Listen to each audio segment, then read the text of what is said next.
Hey, everybody.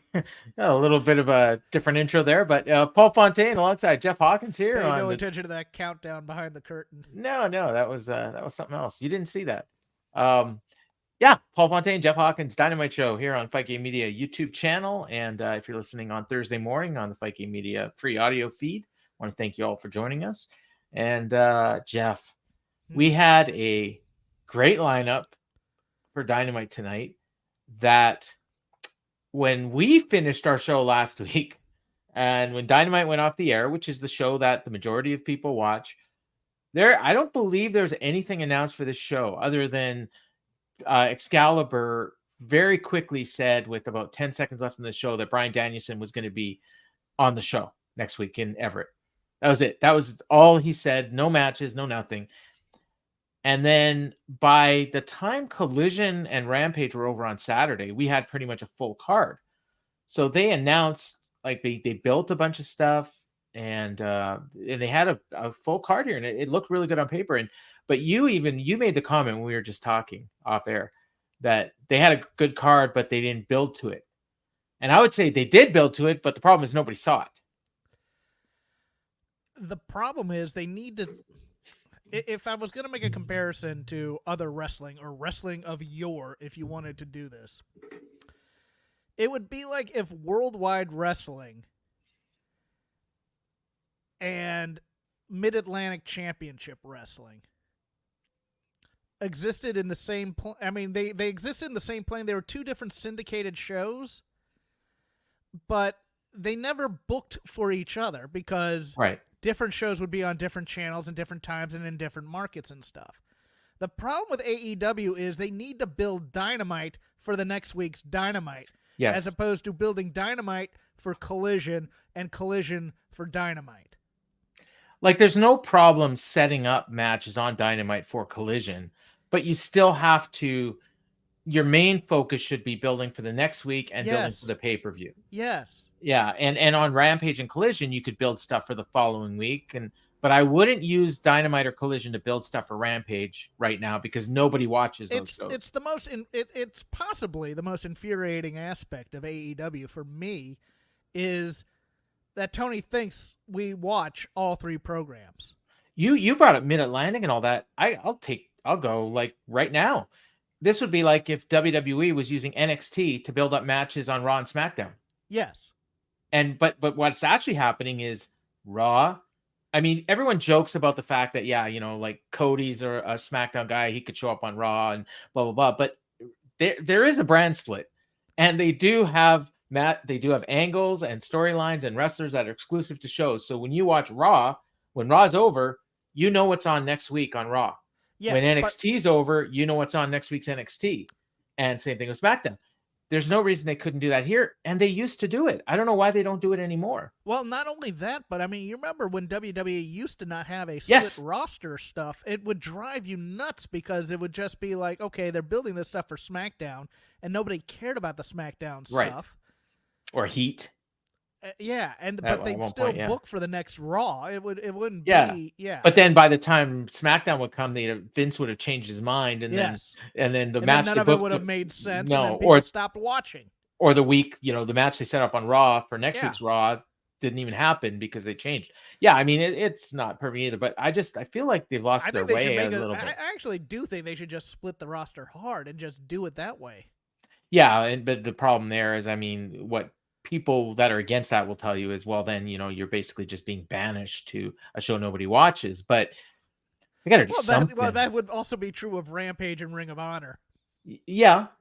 I mean, as of right now, I mean, where show ended half an hour ago, there's not a thing booked for next week. No. Like on your go home. So the draw for next week, I mean, and I will be fair, this is the one week where you'd say, okay, the draw is the go home show. You're going to get something on the go home show to build to the pay-per-view. Like any wrestling fan knows that. So this is maybe the one week you didn't necessarily need to build anything, and they didn't really build anything for Collision or Rampage either. They announced a couple things, but if you weren't reading the graphics on the screen while the match was going on, you didn't notice it because Excalibur never said it. Did you catch what the matches were? No.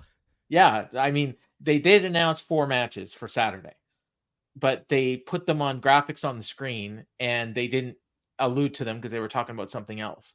So yeah, we got Will Ospreay and Shane Taylor, Deanna and Robin Renegade. God, I can't even remember the other two. We'll get to them when we do the show recap. But there's nothing you need to see. No, it's just wrestling. It's wrestling, and that's might be good, but well, okay, fine. The matches will be technically sound and good, maybe. Probably. But who cares? Well, yeah, exactly. Just like tonight's main event. Well, no, actually, the main event for me was my favorite match on this show. Oh, it was great. Don't get me wrong, but are people sticking around to see it? Yeah, because the thing about the main event is it ties directly into the main event of Double or Nothing. True. It at least made some logical sense there. And you knew that there was going to be an angle afterwards. The other matches on this show made no sense in some ways, other than maybe Cage and Strickland.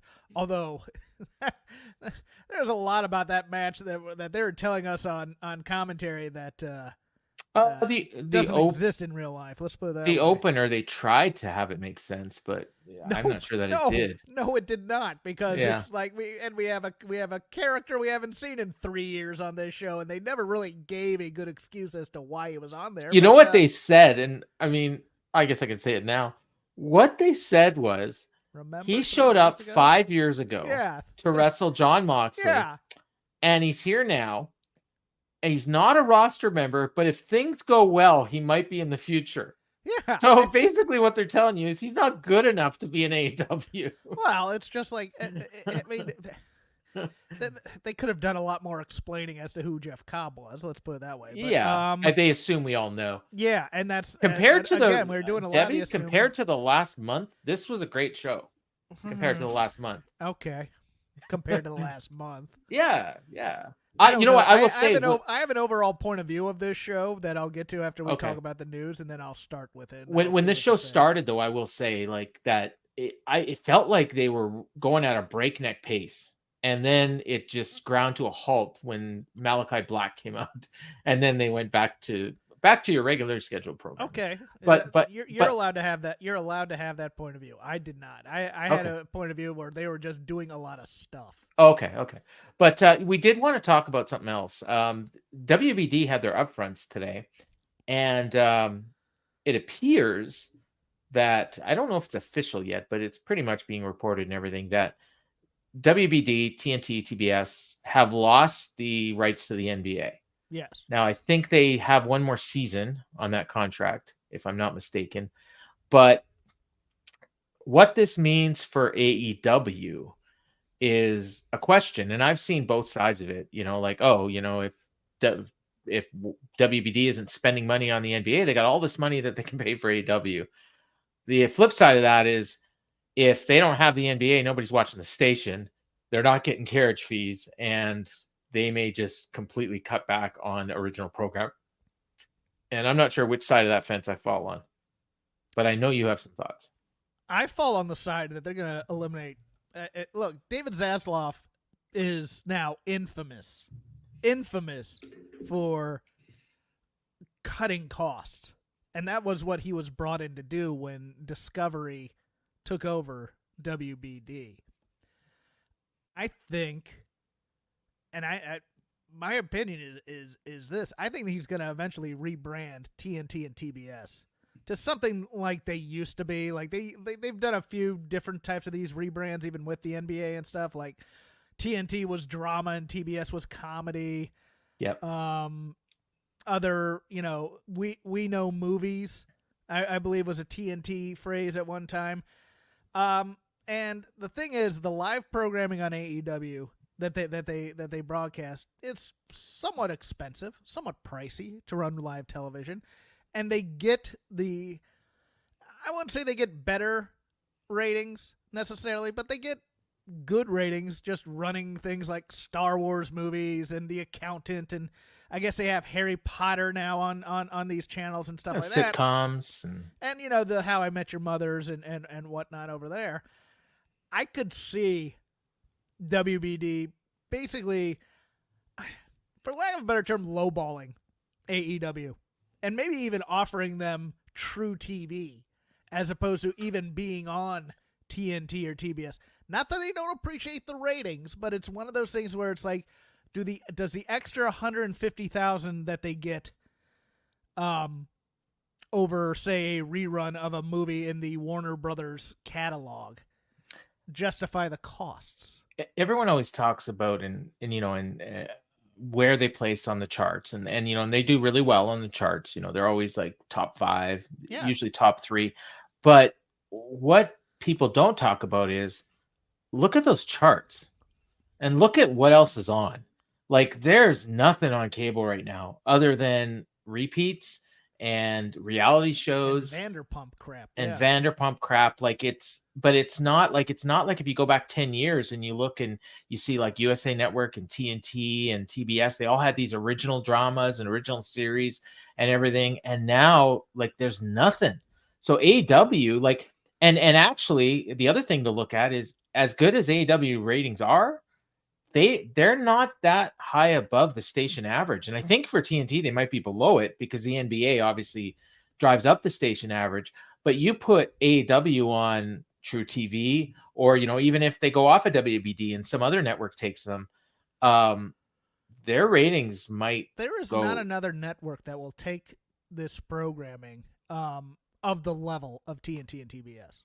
Well, they might take it, but they're not going to pay as much as. No, they won't. But I mean, if you're looking at the comparable networks on cable, the ones that everybody knows, USA, FX, ESPN, and ESPN.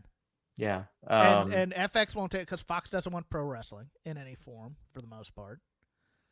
FX is now a prestige network. They're not gonna.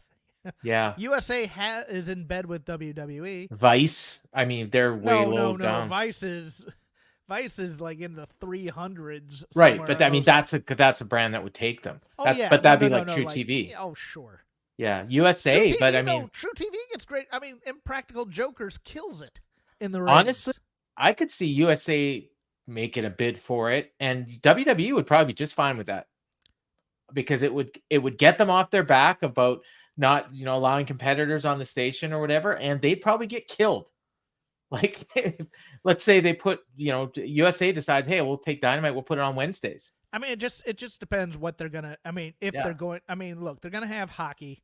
There are other sports they can pick up. Yep. And they could use that NBA money to pick it up to make a run at something else. Football. I still think or they'll just save up their cash for the next round of bids and go after somebody else's NBA contract. Or they might. I've heard also they might create a new one. Maybe like a 1 game a week kind of thing, and keep it, and so they can keep inside the NBA, which is TNT really used to run NFL games. If you remember, they used to have the Thursday night package. And the NFL still has 7 games on the NFL Network. They could actually. Trust me, the NFL is now willing to get in bed with anybody because they're on 20 different streaming services this next season, and it's driving me insane that I'm gonna have to get Netflix to watch some NFL games. Yeah. Debbie asked this question: if AEW got True TV, how do you guys feel that would impact the brand? I think we kind of talked about that. I think how would it affect the brand, or how would it affect our perception of the brand? Because I think what you mean is like chatter that the ship be sinking. Well, how many people would watch?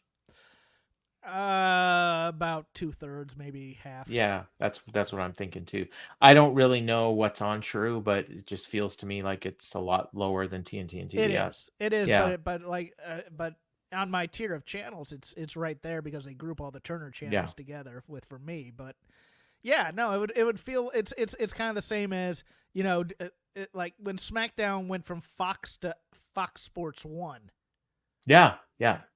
They lost. Well, but it was about 80%. So yeah. Since WWE is leaving Fox, do you think AEW? I'm sure AEW would love to go to Fox. I don't think Fox is interested in them at all. It's so weird because like this time last year, we're talking about all the leverage they have, and now they have no leverage.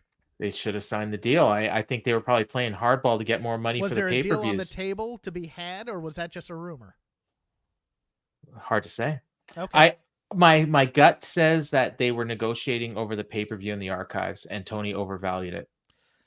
That's my gut. I think Tony is overvalued a lot. I think Tony probably I mean, look, I don't know. I mean, if the rumor that Zaslav and company really liked CM Punk, and that also helped devalue the company in management's eyes. Yeah, that's a big one. But I mean, 5 hours of primetime cable television programming is not that hard to value. I mean, you can look at what WWE got for NXT. That's the value. So if you use that, you're looking at between 85 million to 100 million for the 5 hours cable, of that's AEW. Broadcast. No. Well, yeah, that's true. The CW that's true. is a broadcast That's true. network. But if you look at the ratings that they're getting, it's comparable. So yeah. So 85 to 100 million, and then it's what do you get for the pay-per-view? And if you keep pay-per-view and you're getting 85 to 100 million for your television, they'll be fine. But they may be on a lower profile network, which, because if let's say they move to something like CW, like, I don't know what else is like that, but, let's say they go negotiate. I don't think that's great for their brand either. Those types of networks are a thing of the past, because that'd be like the UPN type of stuff that they used to do. They would basically be your UHF channels, lower tier that then kind of congregate.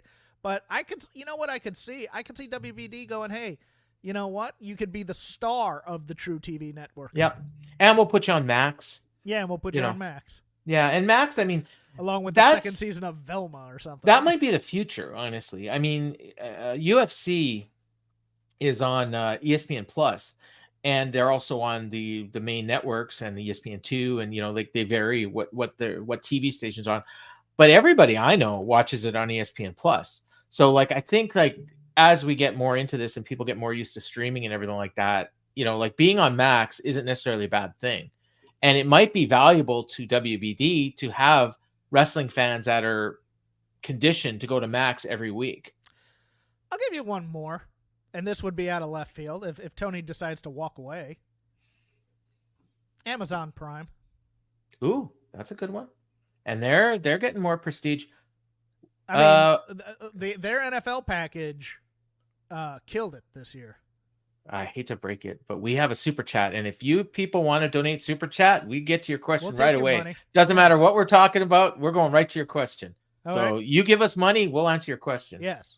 Or read your comment. So Chad Regan has a question. Will Willow versus Mone main event Double or Nothing? No. 0 chance. But I will say that for a lot of people going, I'll bet you this is their main event. I don't think they're going to main event, but Willow might be the most popular person in that building. I was going to say they might open, but I don't think they're going to on that. I think the opener is going to be Ospreay and I could see this going right before Swerve and Christian, and then Anarchy in the arena main eventing would be my guess. Yeah, the thing you don't want to do is put between Swerve and Anarchy in the arena. No, that would be a death spot. No, but I will say, like, if they do go before Swerve and Christian, Swerve and Christian might have a hard time following them. I think they're going to have a great match. And with a lot of heat. Interesting because you also have that other women's title match, and that other women's title is more prestigious. Supposedly. Theoretically, yeah. Okay, there's a good question. I mean, we're going to piggyback off Chad. Which, in terms of the women's division, is the real main event? I think it's Willow and Mercedes. It's Willow and Mercedes. Yeah. So, okay. Here I'll ask you another variation of that. Will Mercedes? Let's assume she's going to win that title.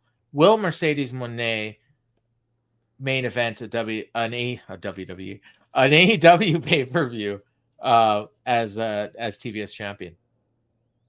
No. Okay. I don't know the answer. She might be second from last, but she will never main event that way. I don't know the answer. There's not an opponent on the unless Becky Lynch. Yeah. Who this whole thing about her contract coming up is such a work. Jamie Hayter and Mercedes. Hayter and Mercedes can't main event anywhere. Okay. They couldn't do it in Wembley where it should be, and the logical one is Hayter and Tony. Would a world title no difference? Title against title, maybe. Maybe. Maybe a year from now, if Mercedes really takes off and she's a superstar, and Jamie Hayter comes back and she's a superstar, and they hold off on that match, and we do it at Wembley next year, possibly. I could see that. I could see in this expanded card of pay-per-views, Yeah. I could see Britt Baker and Mercedes being a main event. In like Boston or Pittsburgh. Yes. Yeah. Okay. All right. No, we talked about the promotion of the show, and okay, those were the two things we wanted to hit on before the show. So let's talk about this Dynamite. In my chat, with a couple friends of mine who do show busy type things. Yeah. Someone said something, and it's now stuck with me. Okay. And and I want to know your feeling on this because I'm testing this out. It's I don't know how much small theater do you go to see, Paul, on the rig? None. Okay. Nope. But you have gone to see plays before, correct? Yes. Yeah. Have you ever gone to see plays written by the actors who are actually in the play?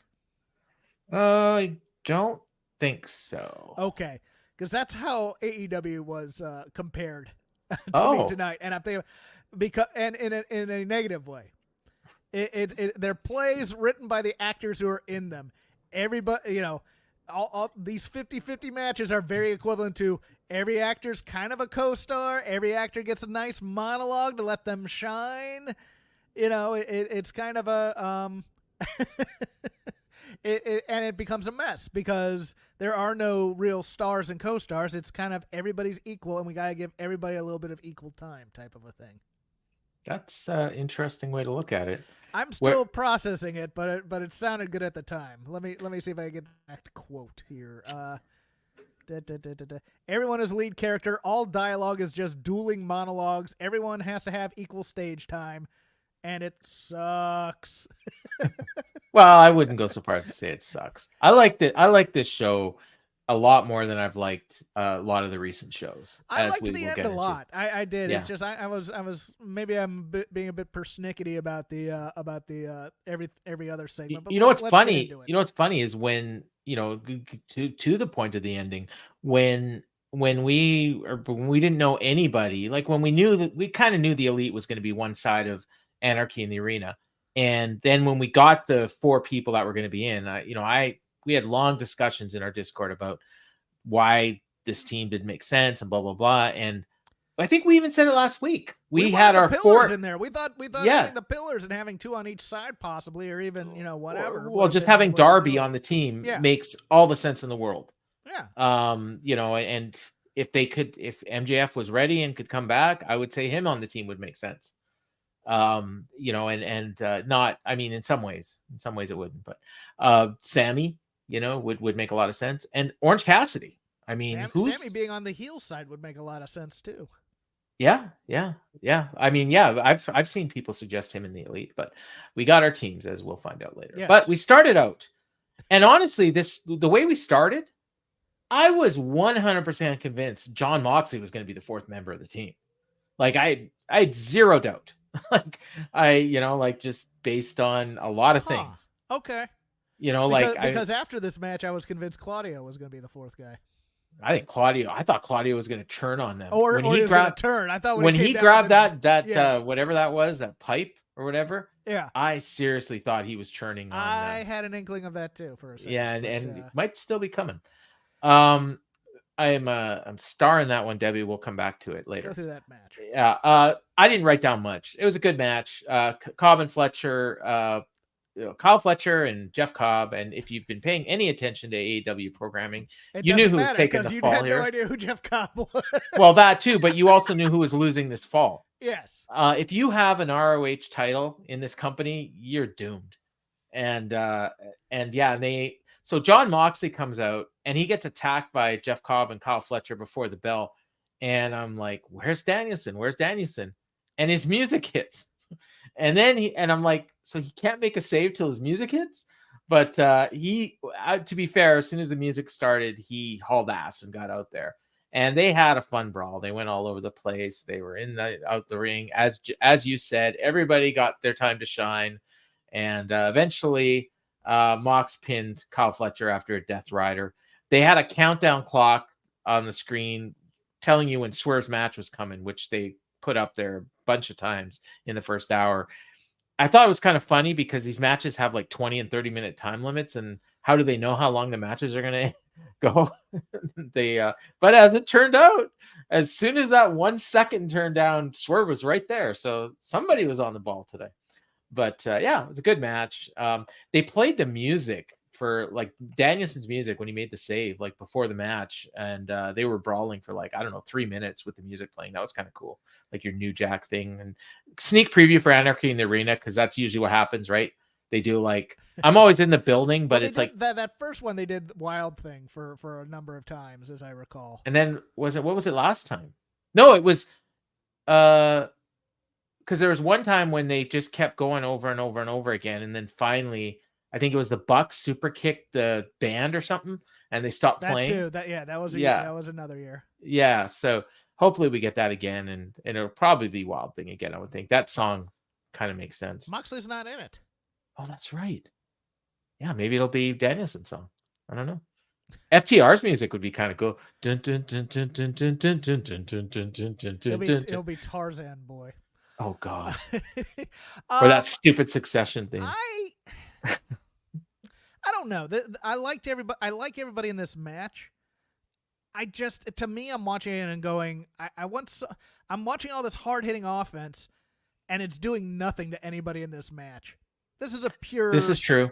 Strong style no sell match, and it started to make me not like the match in some ways, but that's just personal preference, and also just the absolute clunkiness where within the first 10 minutes of commentary we still couldn't get out why Jeff Cobb was in this match in kayfabe in any way, and they were trying to struggle. Hey, if you remember, he was last on AEW television in 2020. Well, and there's a reason right there.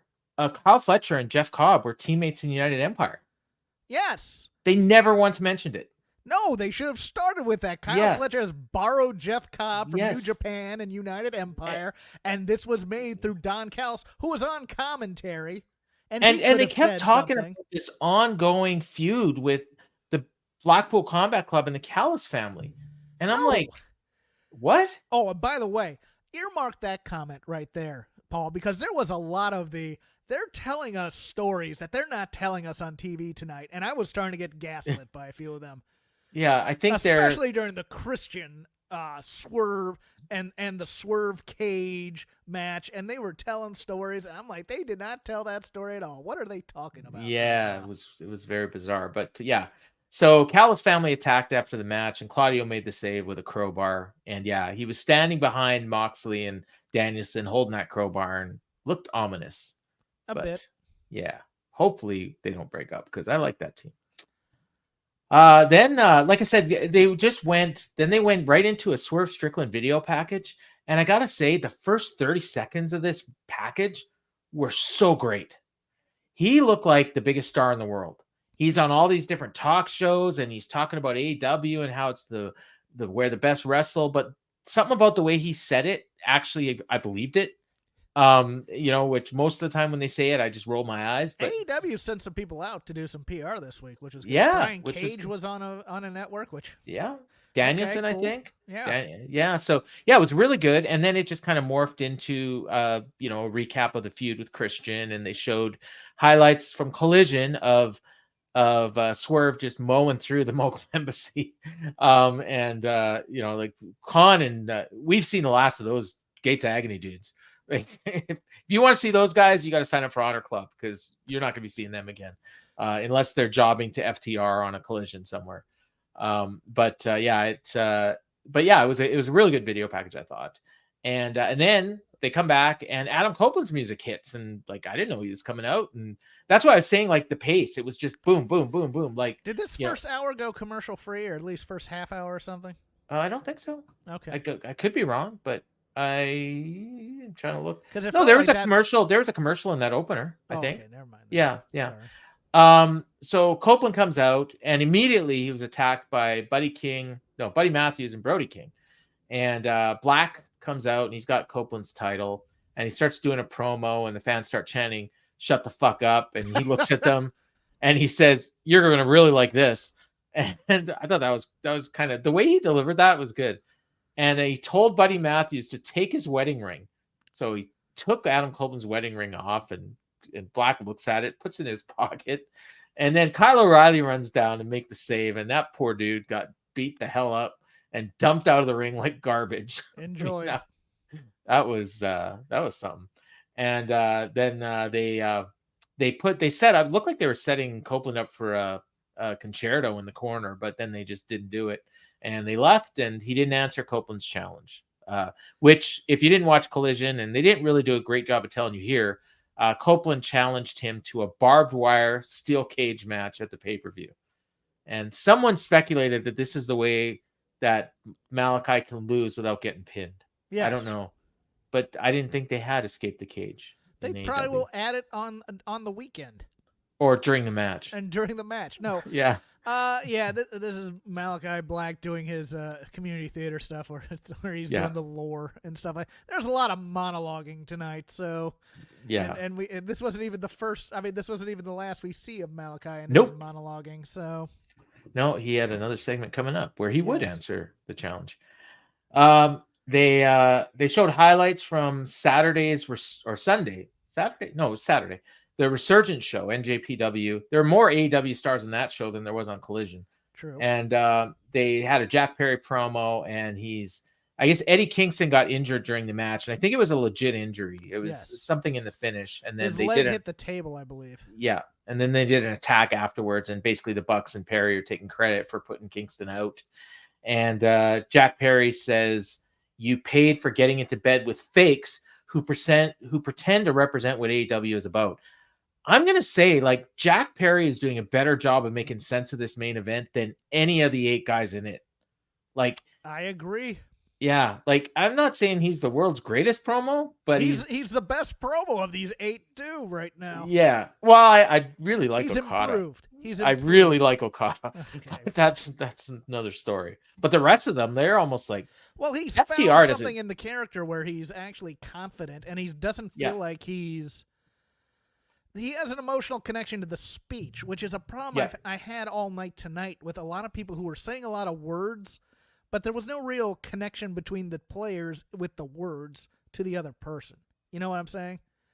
3, 2, 1. Like the Willow Monet one. It's just like, this title means this. Oh. Okay, whatever, man. Oh, I'm not going to ask you the question I was going to ask then.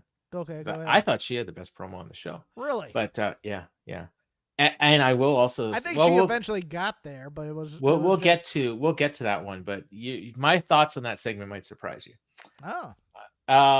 So then they went right from there to an Elite promo, and Perry says, "Well, one of your guys is out, so it's 4-on-3, but if you want, you can forfeit."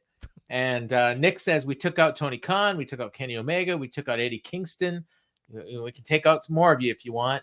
And then Okada says, "And Dax, I'm going to destroy you." And then he does the Kenny Omega good night, goodbye thing. And he says, "Bitch." I love that. It was awesome. And then we get a Young Bucks Reebok Pumps promo right after they did like a massive heel promo. They're trying to sell us merchandise. I thought that was funny. It's also funny because I think they're well known for buying really expensive Nikes. Now they're selling Reeboks. Yeah, Reebok pumps. And they also mentioned get paid. They're going to be wearing them in the main event. I think I hope they lose because they're wearing Reeboks as opposed to Nike. But I don't. To go back to Chad's question, I'm almost positive they said they will be wearing them in the main event. Yes. So I think they told us that the main event is Anarchy in the Arena. It's cross promotion and it's great, but it's also one of those things. I would love it if no, you can't do that. You can't lose because of the Reeboks because I think that is actual cross promotion. So it's got to be the shoes. We're going to hear that line at some point, right? Yeah, because they used to be really big into designer Nikes, and they'd be wearing them in the ring, and that would to get heat. Well, they've done storylines around them. Yes. Remember when they lost their shoes? Yeah. Yeah, the thumbtack shoes.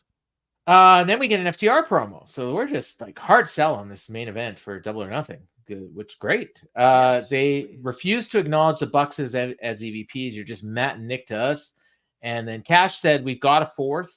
And Dax said, "Name calling isn't nice." And Okada, I think you're with those 4 guys you're in with, you're their bitch. So I don't know about that. I think it's Jack Perry, but it's a good line anyways, kind of. See, this is when we're talking about the promos and the guys believing everything. Bucks are just comedy. Perry is serious. Okada's just happy. Comedy. And he's happy to have comedy. his money. Yes. FTR is not buying any of this for a second. They're just, they're in the match. Wheeler, by the way, getting those charges dropped. Never thought that would happen in Florida. Yeah, look at that. Huh. Well, Florida man. And Danielson's promo was good. I think he did one on Collision, talking about. He did. It was actually a really good promo, explaining why he's doing this match and even why he's teaming with Eddie. And Claudio walked out on him. Oh, yeah, I remember hearing about that. And I thought that was smart. And that's also why I thought Claudio may take Eddie's place, just as a thing. Yeah, and and it's too bad we actually saw what happened, because Claudio could have taken credit for taking him out. Eddie might make an appearance. Yeah, I wouldn't be surprised. It's no DQ. Yeah, wouldn't be surprised. And then, continuing the Elite and thing, we got Young Bucks versus Christopher Daniels and Matt Sydal in a title eliminator match. Now, they actually set this up, believe it or not. They had 2 or possibly 3 separate segments on Rampage and Collision to set this match up. They had the Bucks going at Christopher Daniels backstage, and they were upset with him about something. And then eventually Daniels cut a promo, and he said he's got a partner. And the funny thing is he chose Matt Sydal as his partner, even though they also did a video package on the show announcing that Scorpio Sky was coming back. This would have been a perfect spot to bring him back. Motivational Scorpio Sky. I wasn't paying attention, to be honest. But I did see him. But yeah, so it's Daniels and Sydal, and I mean, not just that. I just love that Daniels is using the theme song. His theme song is from the band that Frankie Kazarian's in. Really? Yeah, that's what they said on commentary. Oh, I wasn't paying attention. This match was fine. There were a lot of chants for Daniels. They were chanting Fallen Angel. There were some Defy chants. They announced during here that Collision and Rampage are back to back again this week. I think it's taped tomorrow, so they're not even live, and they're going to air on Saturday. Right. Perry accidentally called. Oh yeah, Jack Perry was on commentary, which was useless. He didn't say a damn thing. Didn't say anything. No, but he accidentally called Matthew Matt at one point, and then they gave him a hard time about it. And then Taz stuck up for Perry and said, well, he's in tight with the Elite, so he can call them Matt if he wants. Which is weird, because Taz is acting like a heel here, but he's supposed to be a babyface in this thing with Jericho and Hook. No, he becomes a simp when the vice presidents are around, and then he reverts back. Okay. But he was unusually terrible tonight, all night. Yeah, well, was off. I mean, he comes out of a break and he's bitching about the job. Well, I mean, the problem is we had Callis last week, and he was actually really good, and it kind of told you. But we'll get to what Taz's biggest sin was in a moment. Okay. But yeah, the Bucks won. They won with the TKO driver. Matt pinned Christopher Daniels. Then Matt did a promo, said he's mad at Christopher Daniels. You should know better as an executive. We're trying to clean up all the toxicity in the back, and fortunately, we're the bearer of bad news. CD, you're fired. But we got you a sweet severance package, 30 days pay. And we also went through the trouble of getting some security to give you a nice escort out of the building. And I want to thank you for 5 years of kick-ass work. And then he tells the fans, stick around to the end of the show. Let's go. AEW. And the fans boo. And Perry's still on commentary. He toasts the Bucks with the Ric Flair energy drink. And then he pours it over Tony Schiavone's head. Schiavone just has that same look on his face that they had before they showed the CM Punk footage. And he says, son of a bitch. And then Excalibur asks, can we get a mop here? And Taz is like, a mop? Taz laughed at him getting the energy drink poured on him. Yeah. That took everything out of the seriousness of it. And they actually started to then talk about that on commentary, and that really also undermined it. Again, the Jacksons are doing the same bit as Chris Jericho, and on the same show, being the disingenuous baby faces, and it's bad. They should just be jerks and say, "You're fired. Screw you. I don't care about your money. I don't care about your family. Get out now." Security, let them go. And instead, they're doing the, "Hey, let's have a great show, everybody." It's like, no, be the jerks, because it's like they haven't really done anything wrong except fire Chris Daniels, and they didn't really. I mean, it's not like Chris Daniels. Again, it's one of those things where it's like, it wasn't evil enough what they did to Chris Daniels. They gave him a severance package on the way out. 30 days. 30 days. It's still it's more than I've ever gotten for any job I'd probably be fired from. Someone brought up the point in our Discord. I think it might have been John Muse. Can't Tony Khan just hire Chris back? Yes. Yeah, and he probably will. So, to a big pop. Yeah, no doubt. They'll but put for him in now, with Okada, and Okada will for now, he him. fired him. And I guess the thing is, it's like you cross the boss, you're gonna get whacked. I mean, that's the point they're trying to make. So. That's fine. Just don't be friendly about it. Fair enough. Yeah. We go backstage with Renee, and she's with Toni Storm, Mariah May, and Luther. She points out that for your match tonight, Mariah May, Luther, and Saraya are all going to be banned from ringside, so she's facing Harley Cameron. She asked how you feel about being laid out, and she said, "My ovaries must be heard. Your answer is in the bosom that Mariah clings to," and she holds her close. She thanked Serena for knocking her out. And then she said, "At Double or Nothing, you're going to be like all those miscreants in Las Vegas, flat on your back with an ass in your face, wondering where the hell your dignity went." And I had a flash forward to my weekend next weekend. That's what I'm in for. Man, Paul at the $5 blackjack table was something, wasn't he? If I'm at the $5 blackjack table, my weekend has gone horribly wrong.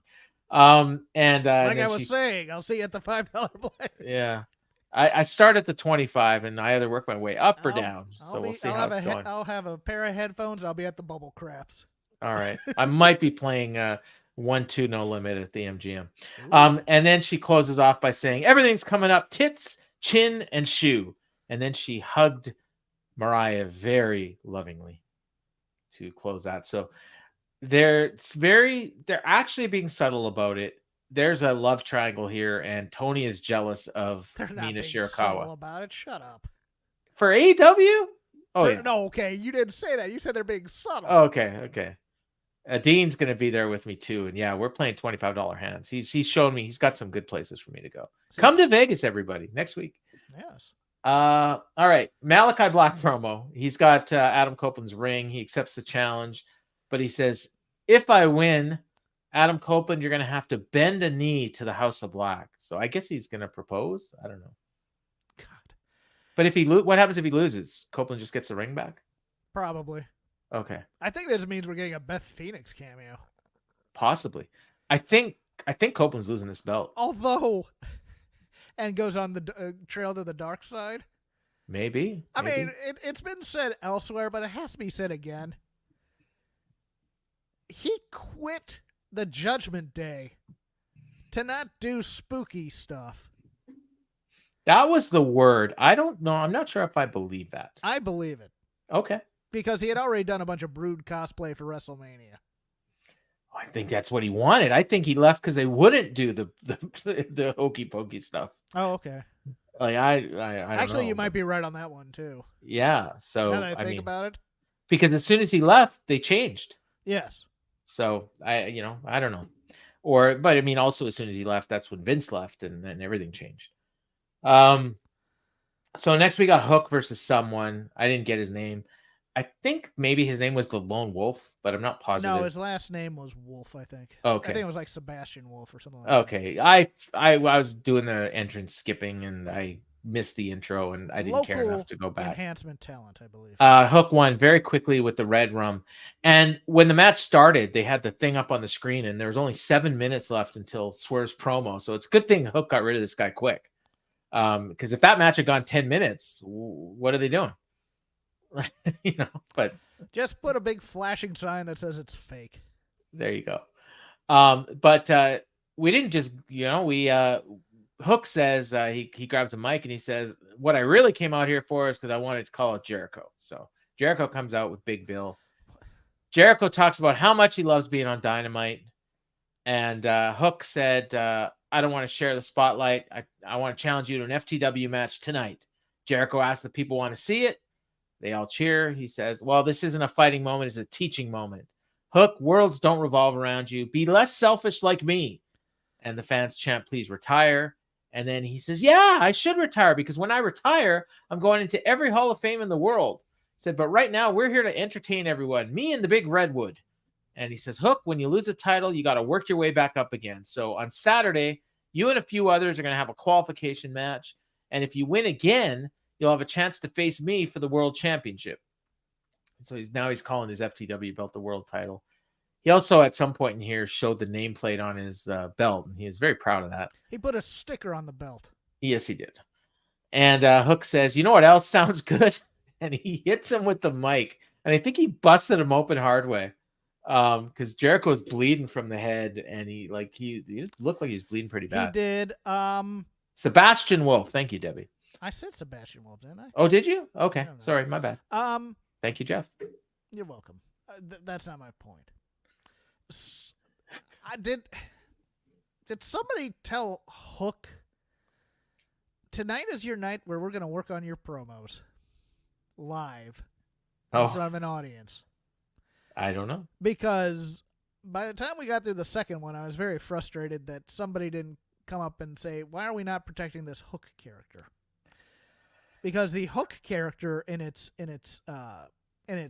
most potent form would have never stood there to listen to Jericho monologue the whole time, or probably wouldn't have paid attention to him. He would have punched him in the face. Yeah.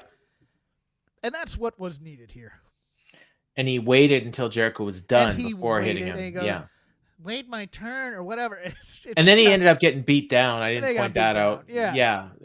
By Big Bill, and then he eventually ended up leaving and doing a comedy sketch with Shibata later. But it's one of those things where I'm just like, this is bad for the Hook character for me. A little bit. And the other thing is, and I don't know if this is what you were getting at earlier, Taz is at ringside, and we're not even. Whatever happened with Jericho and Taz didn't happen. Taz should have been like upset. They kind of said, "Oh, I hate that guy." Yeah, and that's it. There was no real emotional connection to it again. Yeah, and Jericho should have even like disingenuously apologized to him or something, or the moment he said, "When you accidentally hit yourself in the face with a baseball bat," that's the moment where I'm not listening to any other words you're saying. Yeah, and that he's used that line more than once. So as I mentioned earlier, the countdown, like they had their time here because as soon as they were done talking, that countdown clock went to 0, and we cut to the back and it's Swerve, and he says, now this was interesting. He was in the back, and I'm pretty sure the fans could hear his promo because like they could hear other ones because they were reacting to other ones. Like when Joe walked into a promo later on, they popped huge, but when we got Swerve here, they weren't really reacting much to him. They were chanting "Whose House" and stuff, but they weren't really reacting to what he said. He said, "Your boy brought home a world championship. Saturday, he ended the Mogul Embassy. He put down Toa Leona and Bishop Khan." And he says, "Christian, yeah, you're right. I was put in a coffin, but at Double or Nothing, I'm going to put you in your grave. Tonight, Brian Cage, the final nail in the coffin of the Mogul Embassy. Everyone, welcome Brian Cage to whose house? Swerve's house." And then they did the thing that WWE does and follows him to the ring and all that. I was surprised that he didn't get a bigger reaction in Seattle or Everett. Unless, like I said, and I don't think it was the miking because Danielson got a huge reaction in the opener. So I don't know if they're just not as into Swerve as they should be, or I don't know. Maybe I'm missing something. Maybe they were reacting and I didn't hear it. But what did you think of that? That in particular and his promo.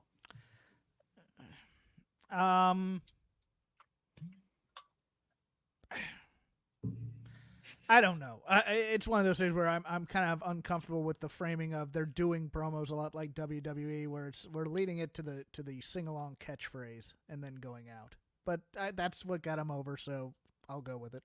But they didn't really pop like for anything he said. I'm not judging the crowd on this one. Okay. I don't So you know. think it was him? I really don't have an answer, so I can't Okay. tell Okay. you Fair enough. why. Even during the match, they weren't really reacting. Because who could give a damn about Swerve Strickland versus Brian Cage? This is a PWG special in so many ways, this thing, and Brian Cage is taking most of this match. But who Why? could care less about Danielson and Mox against Fletcher and Cobb? But they reacted to that one. Danielson and Moxley are big stars. There you go. Swerve's your world champion. He's not a big star. Should be. Should be. Isn't Okay. yet. All right. Fair enough. And I think that's my point. So. Okay, you had crowd. A point and you were just trying to lead me to it. Okay, got it. I guess crowd was. I feel well, used, no, Paul. maybe not. Maybe I didn't know what my point was till you said it. I think that's more accurate. Okay, I'm just giving you a hard time. Let's go. Fair enough. Swerve and Brian Cage. Crowd was chanting "Defy" quite a bit. This crowd chanted, "This is awesome!" when Cage was beating the crap. We're out gonna of him. get to that. I mean, I saw that you liked my tweet when I mentioned it. Oh, I retweeted it because I was thinking the same thing. So Swerve at one point kicks out of a power slam and there's no reaction. And here Tony Schiavone, quote unquote, reminds us that there's an overrun. I don't remember them saying it at any point before that, but he made a point of saying, "Oh, I want to remind everyone." So it's like he assumes that all 750,000 people watching were on Twitter earlier today. When that's exactly it. Because Tony announced it on Twitter, or somebody announced it on Twitter that there'd be a quote significant overrun, which there was. And my response was, well, there'll be an overrun, but let's see if it's significant. Significant in terms of time. Yeah, thank you for explaining the joke, Paul. Let's move on. Sorry. Tony Schiavone put over Swerve's strength. He tried to claim that Swerve was doing 615-pound deadlifts in the military. I'm not sure about that one. Swerve headbutted him at one point. It looked kind of nasty. He did a Swerve stomp off the apron onto a Cage. 450 splash and Cage kicked out. So yeah, this is when Cage hit him with 2 power bombs in a row, and then he's still beating on him as the crowd is chanting, "This is awesome." And I'm like, okay. Like, it's like, okay, we just saw like a kick out, so we know it's our cue to chant, "This is awesome." Even though our guy's losing. It shows me that they're not really paying attention to the match. They're just there to get themselves over. Am I wrong? No. Okay. Yeah. But actually, as soon as they finished chanting, "This is awesome." So if they had just waited, but it also is in service of your other point, which is we need to make sure that everybody knows that we think Swerve is awesome, so that he's seen as a big star. But they're not chanting "This is awesome" for Swerve. They're chanting it at the match. Well, they probably tried to start getting it over when he was on top, and then it took a while. Oh, it took a while. Yeah, fair enough. But shortly after that, Swerve hit the house call and he got the win. So yes, they told and commentary told 2 stories that weren't happening at all in this thing. That Swerve was working on the arm, which he wasn't throughout the whole match, and that also that this was a deeply personal matter between Swerve and Cage. Okay, hold on. They were work friends in terms of being in the Mogul Embassy. But when was there ever a tight bond between Mogul affiliates and the embassy? For the most part, there was an uneasy, merger. From the offices of Tully Blanchard Enterprises. Here's the story. Swerve was work friends with them, and they were in a stable together. And then Swerve started to get cheered, and then he went off and started doing his own thing, and he ignored his buddies. And then when he found himself up against a faction and he needed some backup, he called the guys he hadn't talked to in 2 months and said, "Hey, come give me a hand." And they said, "Fuck you," and attacked him.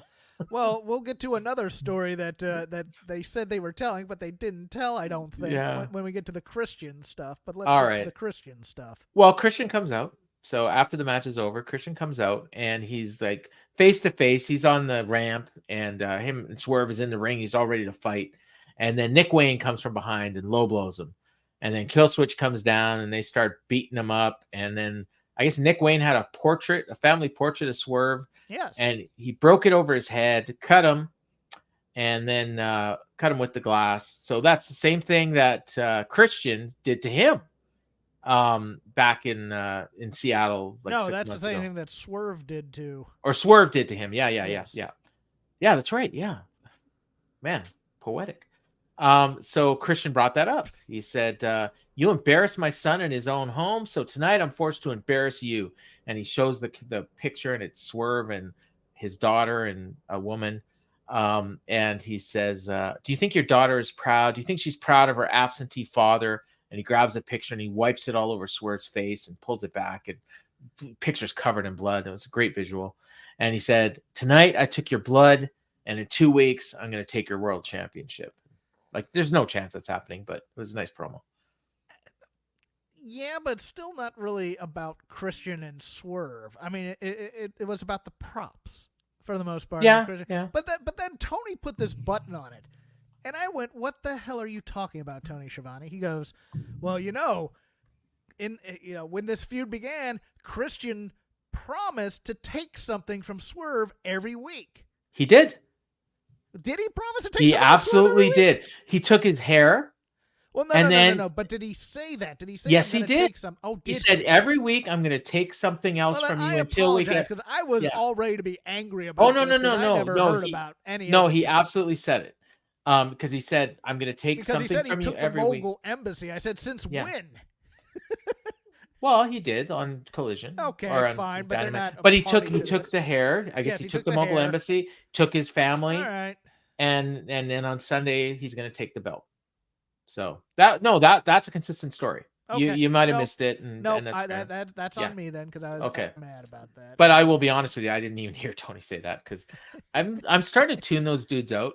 Well, I also just love. Yeah, he's now wiped out the entire Mogul Embassy. I went, in less than a week, he's done the equivalent of a 3-month feud. They could have had matches, which brings me. Well, Nana. Well, yeah. I think Nana might be turning. It's possible.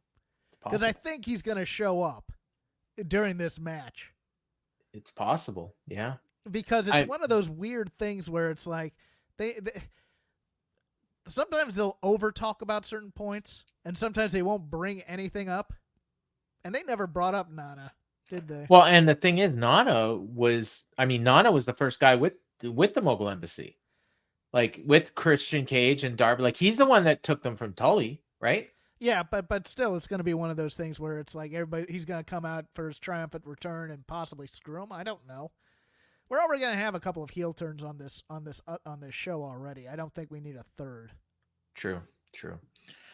Yeah, because I think Stokely's turning on Willow. Yeah, somebody's turning on Willow in terms of Statlander and the Callis family and whatever, and then also you're probably getting Edge going to the dark side in some way. That one may not happen on Sunday, but I think it's going to start. I think that one will play out. Well, it's already started with him looking at his hands and stuff. So True. Next we get that segment you alluded to earlier, Renee with Hook and Shibata. Hook says the odds don't mean anything to me. He's talking about this match on Saturday, which when they went over the cards, they never mentioned it, but I guess we're getting some sort of match on Saturday. And then Shibata says, even me? And so I guess he's going to be in the match. And then Hook said, well, Hook versus Shibata to get their hands on Jericho, that's fine with me. And then off screen, you hear a laugh. And then Samoa Joe shows up. And the crowd popped for Joe when he showed up on screen was something else. Like, this dude's a big star. And he looks at Hook and he says, who are you? I thought you were something special, but you fall into the same trap over and over. Now Jericho has your old man's neck. He said, if you stop playing with yourselves, you might actually be dangerous. And then he leaves, and Hook looks pissed off. And then Shibata types something into his thing, and he says, he's too large to be wearing a floral pattern. I hated this. It was funny. I laughed, and then I realized how much it undercut Joe being a badass and trying to whip Hook into shape. Why was Joe wearing a floral pattern? Who cares? Because the man's Samoan. He can wear what he wants. Okay. Oh, you just reminded me he is Samoan. Why isn't he in the new bloodline? Quiet you. No, I'm just it's one of those things where it's like I like comedy and my main eventers separated. Fair enough. And this is what drove me nuts. Joe is the former champion of this company. Joe is underutilized right now. Yes, he is. He's the best champion they have. I mean, it's just Look, there's There's two other acts I want to see on this Double or Nothing that I'm probably not gonna get. I want to see Joe, and I want to see Jeff Jarrett and Satnam. Damn it. Well, they'll probably add a battle royal on Thursday afternoon, and Joe will be in it, and Satnam and Jeff. I can't be there Thursday. I'm talking the No. They're gonna Okay. announce it on Thursday. Okay, cool. Yeah. No, it'll be on Sunday. I'm paying for this show. I want. Yeah, no. I think Joe will be on the show. If he's not on the show, what's he doing on TV? I have no idea. Yeah, I think he'll be on the show. I think next he week might be in this match to take on Jericho. Oh, that'd be cool. Toni Storm and Harley Cameron. This was fine. Deeb wandered out in the middle of the match with her flag. She seemed like she was a heel. Cameron took over at that point. The fans were chanting Harley, even though I thought she was a heel. But they were chanting for her. And then Toni did a backstabber, a DDT, a fisherman suplex, and I thought, okay, there's the finish. But nope, Harley Cameron kicked out. Of course. And they announced Will Ospreay and Shane Taylor on Collision during this match, and I'm like, why? And then whatever, I get to see Will Ospreay wrestle. And then Toni Storm hit the Storm Zero for the win. Actually, when they announced that match, it hit me. Okay, he wrestled Lee Moriarty. Now he's wrestling Shane Taylor. Would it not have made more sense for him to wrestle Matt Taven and Michael Bennett leading into a match with Roddy Strong? Yes. Like, why is he wrestling the guys? We can't beat those guys. They're our Ring of Honor tag champs. Oh, but we can beat Kyle Fletcher every week and twice on Sunday. Every week and twice on Sunday. Yeah. Again, we just followed our men's world title holder having issues with Brian Cage to our women's title holder having problems with Harley Cameron and finishing her off. Yeah, I mean, it was. And you wonder why the guys that aren't stars, and it's because they're not treated as stars on the TV. And that's look, I get it. People want good wrestling or whatever. I like Harley Cameron. I think this wardrobe this week was an upgrade because it looks more athletic for her. Yep. And she's not afraid her boobs are going to pop out. And I like Harley Cameron overall. She should be kicking out of. No, those three moves in a row should have been the finish. Yeah, no, should have been the finish. 1, 2, 3. We don't need to take this any longer because nobody thinks she's winning, and there's no Saraya out there to interfere on her behalf. So there's no heat to it either. Just beat her and let's move on. But yes, I agree. Serena Deeb looked like a heel after being a babyface last week. Let's make up our mind here, guys. We got 2 weeks until the pay-per-view. Well, that could have been a pivot based on the reaction she got. God, no, it's not a pivot. It's just they never built her as a babyface, so everybody thinks she's a heel. Fair enough. On the plus, the match was decent, and I thought like Toni Storm in terms of like actual wrestling, like she was doing on almost none of the Gaga. It was just wrestling. So I like that opening sequence quite a lot, and I think Harley is doing. I think she's more than just a good-looking face. She does a lot of the little things in the ring. Yeah, I mean, she was working at like an empty arena match. Everybody last week gave credit to Mariah May for pulling a great match out of Harley Cameron or a good match out of Harley Cameron. Cameron's got chops, kids. Yes, I mean, that's what I was going to say. She does a lot of music between the notes stuff that. Yeah. Because she was like reacting to every little thing Toni was doing to her in that ring in that first sequence. Yeah. I can't. Look, I'm not going to put her over as the next best thing or anything like that, but I think she's solid, man. Perfectly cromulent. Cromulent, thank you. Perfectly cromulent, the Hawkins term. Next we got Arcady Aura, which is weird because like she hasn't done anything else on this show, and then they were in front of that weird like backstage thing that we usually only see on Collision and Rampage. I have a feeling this segment was actually taped like at some other point. It was. Okay, because it was Roderick Strong, Mike Bennett, Matt Taven, Wardlow, and Will Ospreay. I'm guessing it was taped Saturday when Ospreay was in town.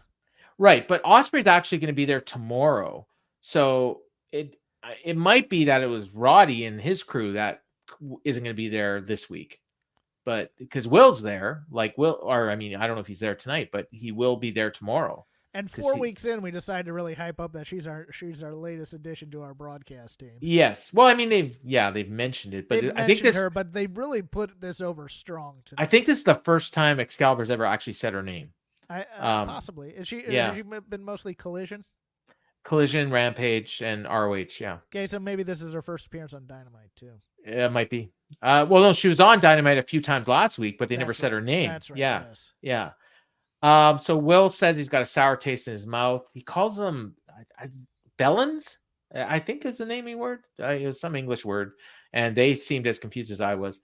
And he says, you're too comfortable with that championship, but I know why. He says, because if I attack you, these guys are going to be all over me. He said, maybe you're comfortable because I've retired the Tiger Driver 91.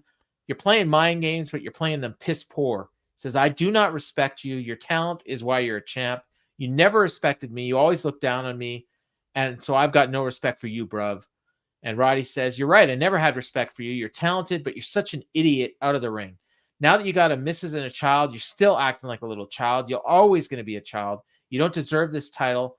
Understand this. I overcame something traumatic, a neck injury that almost took me out. I didn't quit. I worked for everything. I don't care what everyone else thinks you are. You're a fraud, a coward, and a child. And Will says, at Double or Nothing, you're going to learn a lesson of humility. All those years you buried me to the ROH guys. I'm the best wrestler in the world. Now Sunday is my time to show everybody why I'm the best. I'm Will Ospreay, and I'm on another level. I thought this was maybe the best thing on the show. I really, really like this a lot. But your face tells me different. Can I make a counterpoint? Sure. I thought this promo was terrible. Okay. And I'll That's tell a you why. pretty big counterpoint. On both sides. Okay, on the Will side, it's how many times can I get the word bruv in there? I think you have to do at least 12. Well, but I mean that was the goal of it. Yeah. And also, it's so weird that I don't respect you line. I just, it's one of those things that if we could get this out of this realm of wrestling and just keep it in our Ring of Honor, I'd be fine with it. Because Roddy should just go, that's fine, don't respect me, I'm going to beat you. But then Roddy becomes the I worked hard to get over my neck injury angle for the heel. Which is, yeah, and it was a bogus injury. He didn't actually have a neck injury. Well, somebody needs to call that out there in the scene because I'm trying to remember the neck injury, and I thought it was real. No, remember he used to wear the neck brace and he'd take it off, go wrestle a match, come back, put it on. I barely remember that. Yeah. Somebody needs to call that out in the scene at that time then. Yeah. Because I was thinking, what does he do? Okay, now it makes sense because I was mad. I'm like, no, he was being a heel. Why is he the sympathetic where it's just like doing all, okay, fine. I get that. It's just, But Will should have called that out. Yeah. He should have called that out, and Will should have just said, you know what? I'd attack you, but your boys will beat me up. He believed him. he wasn't in AEW at the time. He was probably just watching. It was okay. I thought Roddy started to come on a little strong there with the anger because Roddy's a great dick heel. Yeah, when he our friend Dean. But this felt a little monologue-y in terms of they weren't really connecting to each other. They're saying words to our each friend other. Dean brought up a good point. This might have been better if you did it live, in front of the crowd, because they would have reacted to the crowd and the pacing would have been different. So they would have actually possibly come off like they were. Or somebody on commentary would have said that, like Tony Schiavone would have said that injury was a fake. Yeah, what's he? I think you're right about? on that. I think because I forgot that was a fake neck injury. Yeah, so that's the commentator's job to remind you of that. Yes. So we went from Will to Willow. Renee come out with a contract signing. She calls out Mercedes and Willow, and Willow comes out, and I thought she cut a great promo talking about how much the title means to her. I'm not going to walk in and let you take the title away. And she signs the contract. So then Mercedes she says, how you doing, Everett? Which is the cue for everyone to cheer. They booed. And so your CEO is here. They booed that too. They didn't chant CEO. Another disingenuous babyface on this show? I think she's a heel. But I think you know she's a heel. Right. Oh, she definitely knows she's a heel. Okay, then she's being a disingenuous babyface by saying, what's up, Everett? Yeah, okay. For the hometown pop. So she brings up 2015 in Brooklyn, and she says, I changed the industry while you were still in training. Fans booed that. She said, I've been breaking down doors, kicking down glass ceilings. That's what I did. You wouldn't even be here without me, Willow. I respect you. You're a great champion, but there's a difference between great and the greatest of all time. And the fans booed that as well. I thought, like, this Mercedes, this is the best she's been. Like, her as a heel, and she's like, she knows what she's doing. She's saying what she's saying to get the reaction that she got, which is the first time that's happened in AEW that I can remember. I wish she had dropped the CEO persona to do it, though. Okay. You know what I'm saying? It's one of those things where this came off. I was trying to think who in WWE does these types of promos, and this came off like a Sasha. Well, yeah, Sasha, a little bit like a Triple H promo, also, or in terms of everybody has to say they respect you. Liv Morgan. It was one of those weird things where it was just like, all right, we know your resume, but why do you hate Willow? Oh, that's the Miz. what I want. The Miz does it's a little Mizzy, but it was just one of those things where it's just like, you know what? When I broke my ankle in that match, I got pissed. And that's what you want to hear, as opposed to you know what? I struggled for a long time with that, and I didn't know if I'd ever wrestle again. I don't want to hear that from the heel. I want to hear that the heel hates this person. Yeah. And it never got there. And it's disappointing to me because she's the one to do. Nobody has had a bigger chip on their shoulder, I think, in women's wrestling than Sasha Banks / Mercedes Moné, with the possible exception of Alexa Bliss, because of the love that the horsewomen got. Yeah. Oh, in real life, you mean? Yeah. Yes, and I wanted some of that chip to come through in her actual character on this run in AEW, and it didn't. And it's, I know I'm judging it against a standard that doesn't exist. I get that, and that's a flaw of mine that I do, and that I book these people how I think they should be booked in my head, and when they don't live up to it, it doesn't work that way. But again, she's not connecting with Willow. She's saying words. And it's just one of those things where it's like, if she had just taken a moment to say, I hate you for what you did to me in this match, even though it was her fault that she broke her ankle or whatever, much like the Roddy thing and being a fake neck injury that could have been brought up. I think it would have probably gone on a little better, but this felt like a WWE contract signing to me.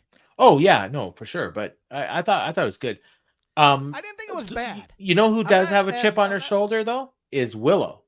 Willow comes off like she's got a chip on her shoulder, and I almost feel like Willow's trying to prove to everyone, including the booker, that she should be the one keeping this title and not Mercedes, even though it's pretty clear Mercedes is going to win it. I don't see my thing with Willow is, and I like her. It's just her presentation is,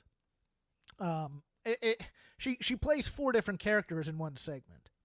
Well, yeah, because when this was over, because she's playing the child on her entrance, and I can't really kick, and I'm kind of awkward, and ha ha ha, isn't this great? I'm smiling, and then she gets like dead serious for a moment, and then it's back to the smiley happy, and then she gets mean. It's like, okay. Yeah, at the end, she said, "The last time we wrestled, I walked away a champion, and you didn't walk out at all," which was the punchline that got everyone going, ooh. And then Mercedes slapped her. And she tried to attack her with the belt, but Willow gave her a doctor bomb through the table, and that was the cue. There is 0 chance she's winning this title match on Double or Nothing. Well, it's funny because she could have done that. I mean, I get that they got the ooh line, but she shouldn't be doing ooh lines like that. She should say, "I'm sorry you didn't walk out that time.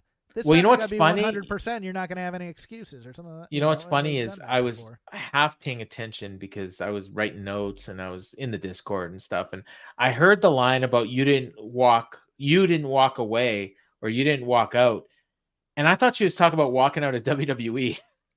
So I had to go back and listen again, and I thought it was like one of those inside reference type deals. But I will say this, because it sounds like I'm harshly negative on this, and I'm not. I thought it was the best segment between those two that they've done yet. Yeah, and I thought it was Mercedes' best segment she's done in AEW. Yeah, I wish she'd kind of get over the Jericho Young Bucks false modesty thing.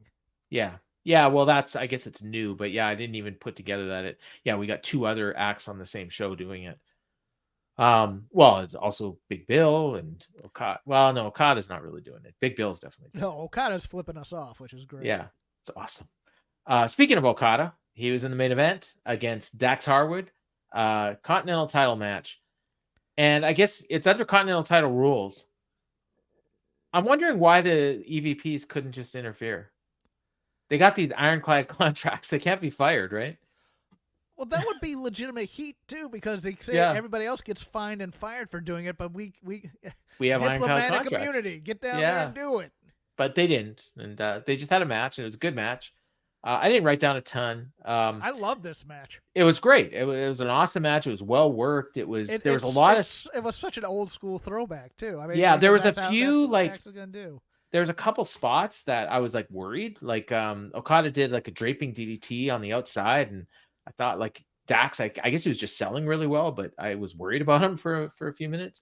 And then there's another spot where he took like a naked bump into the corner with the back of his head, but he came right out of that and he was doing suplexes right afterwards. So that was the only segment I didn't like for the most, and it wasn't because I didn't like it. It's because it overstayed its welcome. Is they're doing all those reversals, pins, and then it's like, and then they kind of missed one in a way, and it threw it off. And they should have just ended it and gone on to something else. But instead, they decided to do the 3 other false pins, and you're just kind of like, that wasn't really necessary.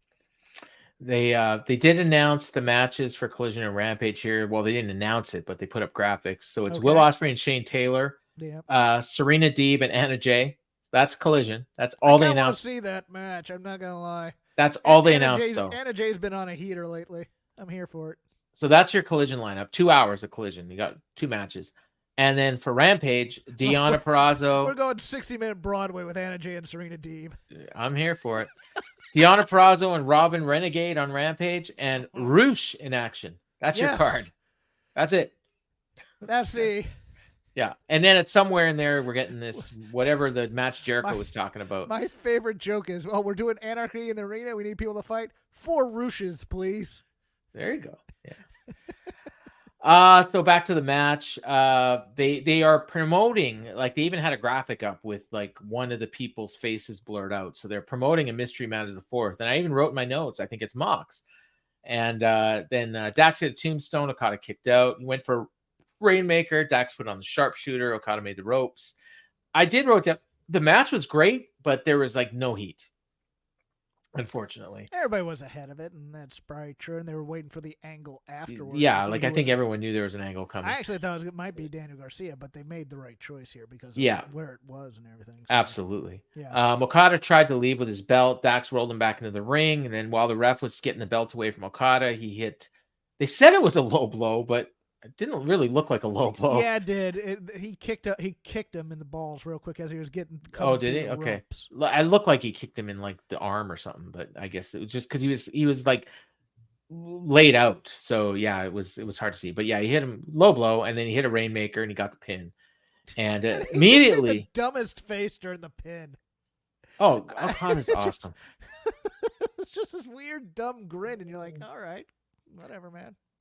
So immediately after the match is over, the Bucks and Perry come out. They're attacking Dax. Danielson ran out and made the save. Was someone else make a save too? Like it looked like there was another person out there that they had, but I did see Danielson, but I didn't like. Was Cash out there? Well, no, Cash and Dax both came. Oh, out. Well, no, Dax was in the match. Cash came out to save Dax. Okay, so Cash was out there. Okay, yeah, and Danielson followed. Okay, there we go. Okay, so because they only played, I don't even know if they played anyway. They did not play the FTR music. Okay, so yeah, so they come out, but they quickly laid out, and then Darby's music hits, Darby Allin, and he makes his big return, and big pop. Yeah, big pop. They're in his hometown, and the funny thing is that they said that, oh, I thought he was climbing Everest, but they did a freaking angle to write him out of Everest. Did they not? They probably just forgot, and they also forgot he was hit by a bus 2 weeks ago. Well, that wasn't storyline. I know, but they could have said, hey, he was hit by a bus 2 weeks ago. But do you remember who put him out? Oh, yeah, it was Jay White, right? It was Jay White and the Bang Bang Gang. Yeah, okay. Because remember, they had the skeleton by the pool, and then Juice Robinson walks by in the background, and nothing ever came of it. But he was going to be out for months, and he's back now, so that's cool. I'm guessing he's just going to be walking and brawling and doing weird stuff, and he's not really clear. And he was wearing a pink like sweater, like it was kind of like a fur jacket almost. Like it's kind of weird. I've never seen him wearing that before, but yeah, it was cool, and it makes perfect sense. You know, he's AEW all the way. He's good friends with Tony Khan. He laid out the Bucks with his skateboard, and they officially announced it at some point here. They announced Tony Khan has just made this official. So I guess Tony's running the show again. that whole thing they did 2 weeks ago at the show I was at, where like the Bucks were running the show, that's not happening anymore. I don't think. The whole story next week has to be that the Bucks are going to override Tony Khan, adding Darby Allin to the match, and then they find a way to get him in there. That's not going to happen. I know, but that's the most logical story to tell. I would love to see them take out somebody else and then have like one of the other people we mentioned be in the match, but I don't think that's going to happen either. I think this is the final. You mean somebody on the babyface side? Yeah. Like, I don't like the idea of Danielson and FTR teaming, and I really don't like the idea of Danielson sticking up for Kenny Omega, because Danielson in storyline hates Kenny Omega. I don't know if anybody remembers that, but he made a big long speech about how Omega is what's wrong with professional wrestling. Do you remember that? Yes. Yeah. And I think he attacked him with a hammer or something. I'm almost positive. Well, if you took out FTR, you could make it Mox and Claudio. Yeah. Oh, that would be interesting. Yeah. And Darby teaming up with BCC. Yes. That'd be kind of cool. And then you get to the place where we thought it was going to be in the first place. That's not bad, but I don't know. Yeah. But I think we're going to get just the 8 we have right now. They don't usually make changes the last week before the show. No, and one of them, and either Cash or Dax can take the fall. Yeah. Well, yeah. I think it's going to be Danielson for some reason. Yeah, it's not out of the realm of possibility. Or you could even have like Jack Perry pin somebody, because honestly, they do that a lot in these matches. Wheeler Yuta got a big pin in one of these at one point, because they'll do that and then they'll do a title match off of it at some point. Hear me out. Eddie does the gasoline can spot again, even though he's not in this match. And then Claudio comes out to attack Eddie. But ends up hitting Danielson in some way. That's a possibility, yeah. Our buddy Curry Head has joined the chat. We will see him next week. And reminder to him and anybody else about these super chats. Super chat, we'll answer your question. We'll read your also comment. A reminder, please hydrate, because he's bringing moonshine. Yes. Oh, I can't wait for John's moonshine. So we'll go over the card next week. I imagine there'll be a match or two added by the end of next week's show, and then we'll do our little mini preview next week. But that was Dynamite. I thought a much better effort this week.